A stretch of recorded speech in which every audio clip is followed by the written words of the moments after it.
शनिवार को किलेश्वर मंदिर परिसर नीमच में सम्यक अभियान कॉन्फ्रेंस का आयोजन किया गया, जिसमें मुख्य वक्ता के रूप में भोपाल से भास्कर राव रोकड़े ने वर्तमान में बढ़ रही बेरोजगारी की समस्या के विषय में अपने विचार रखे। उन्होंने कॉन्फ्रेंस में उपस्थित युवाओं और गणमान्य नागरिकों को बेरोजगारी संबंधित समस्या से अवगत कराते हुए उसके समाधान भी बताए। रोकड़े ने अपने संबोधन में सरकारी और निजी क्षेत्र में नौकरियों की संभावनाएं और उस पर आ रही रुकावटें पर विस्तार से संवाद किया। केंद्र सरकार और मध्य प्रदेश सरकार की रोजगार नीतियों के कारण आ रही समस्याओं पर भी चर्चा की गई। उन्होंने बताया कि 1 नवंबर से 45 दिवसीय समन्वयक अभियान यात्रा शुरू की गई है, जो कि मध्य प्रदेश के 52 जिलों के 138 विधानसभा क्षेत्रों से निकलेगी। सभी जिलों में सम्यक अभियान सम्मेलन आयोजित होंगे। जनवरी 2023 में भोपाल में 5 लाख युवाओं का मेगा कॉन्फ्रेंस आयोजित किया जाएगा। सम्यक अभियान के संकल्पों के बारे में बताते हुए भास्कर राव रोकड़े ने कहा कि सरकारी कर्मचारियों के सेवानिवृत्ति आयु 58 साल लागू करने पर रिक्त होने वाली 5,30,000 पदों पर 1 जनवरी 2024 से 30 जुलाई 2024 के बीच नियुक्तियां सुनिश्चित कराना, प्राइवेट कंपनियों और सरकारी विभागों में आउटसोर्सिंग कर्मचारियों के स्थान पर नियमित नियुक्ति कराना, शिफ्ट ड्यूटी अधिकतम 8 घंटे कराना, प्राइवेट कंपनियों के कर्मचारियों को तत्काल नियुक्ति दिलाने हेतु प्लेसमेंट डिपार्टमेंट की स्थापना कराना आदि हमारा मुख्य लक्ष्य है। इस अवसर पर उनके साथ शैलेंद्र श्रीवास्तव, प्रेम नारायण मिश्रा, रघुवंश प्रसाद पांडे, भूपेश भूषण, सुरेश धनगर, गोविंद सिंह, सम्यक अभियान नीमच के संयोजक उमराव सिंह गुर्जर, पूर्व विधायक नंदकिशोर पटेल, हरगोविंद दीवान उपस्थित रहे। कार्यक्रम का संचालन मुकेश कालरा ने किया। भास्कर राव रोकड़े ने पत्रकारों से भी चर्चा की।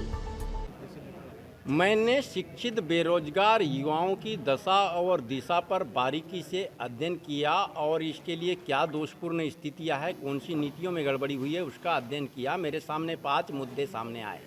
एक तो सेवानिवृत्ति की आयु 58 साल को बढ़ाते बढ़ाते 68 तक पहुंचने लगी। राज्य सरकार और केंद्र शासन ने भी EPFO की अनुशंसा 5 साल बढ़ाने की अगर मानने की दिशा में कदम उठा लिया तो 70 और 73 साल में सेवानिवृत्ति की आयु होगी तो हमारे बेरोजगारों की स्थिति बहुत बुरी हो जाएगी, नौकरियों के अवसर नहीं आएंगे। मैंने 31 जुलाई 2024 को जो सर्वे करवाया, जो अध्ययन निकाला सरकार से, तो 5,30,000 सरकारी निगम मंडल बोर्ड के अधिकारी कर्मचारी सेवानिवृत्त हो जाएंगे और इतने ही युवाओं को रोजगार के अवसर मिल सकते हैं। ये मैंने देखा। मैंने दूसरी ओर देखा कि श्रमिकों के लिए न्यूनतम मजदूरी अधिनियम बनाया गया है, लेकिन शिक्षित वर्ग के कर्मचारियों के लिए ऐसा कोई कानून नहीं है। इसलिए न्यूनतम वेतन अधिनियम की मांग हमारी प्राथमिकता से। मांग क्या है? हमारा कड़ाई से बनाया गया प्रावधान है, इसको लागू हम करवा के रहेंगे। तीसरी बात है, आउटसोर्सिंग से प्रणाली से भर्ती के कारण बड़ी बुरी परेशानी हो गई है। 70% पदों पर सरकारी विभागों में आउटसोर्सिंग की नियुक्तियां की जा चुकी है, 9,80,000 पदों पर, और प्राइवेट कंपनियों में तो 90% पद आउटसोर्सिंग से भरे जा चुके हैं।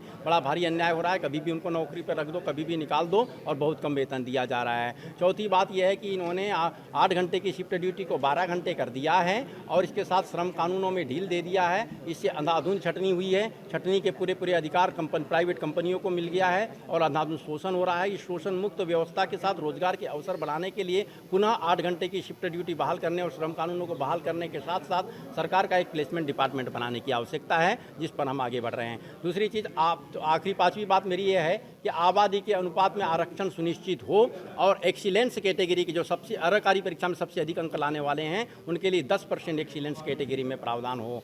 और एक बात और है कि राजा महाराजाओं के पास बहुत अधिक संपत्ति है। 3 लाख करोड़ की प्रॉपर्टी एक प्रदेश की एक महाराजा के पास में है और राज्य पर 2.5 लाख करोड़ का कर्ज है और हम पूरे राज्य को फूड प्रोसेसिंग इंडस्ट्री से जोड़ना चाहते हैं। उनके लिए धन की आवश्यकता है। इसीलिए जो भी सरकार दोषी के कर्मचारी जो है उनके सरकार में भी आंदोलन करते रहे थे। आप कृपा करके मेरी बात सुनिए। मैं कमलनाथ जी का प्रवक्ता नहीं हूँ, कमलनाथ जी का प्रवक्ता नहीं हूँ। सम्यक अभियान पूर्णतः गैर राजनीतिक है। उस 1 जनवरी 2024 को जो भी कुर्सी पर बैठेगा उसे इन मेरे सारे मुद्दों पर अमल करना पड़ेगा, अन्यथा 2 जनवरी 2024 को उन्हें कुर्सी पर नहीं बैठने देंगे। हमको मतलब नहीं कौन किस में था, और भी दूसरे महाराजा हैं। हमारा कहने का मतलब ये है कि कोविनेंट मर्जर नामक प्रत्येक रियासत की किताब बनी थी। उस किताब को पुनः सामने रखते हुए उनकी संपत्ति का पुनर्आकलन करते हुए जो गलत तरीके से संपत्ति रखी है उसे सरकारी घोषित कर उस सरकारी को विक्रय कर राज्य के पुनर्निर्माण में उस राशि को लगाया जाए। नीमच से अब्दुल अली रानी के साथ पवन राव शिंदे की रिपोर्ट।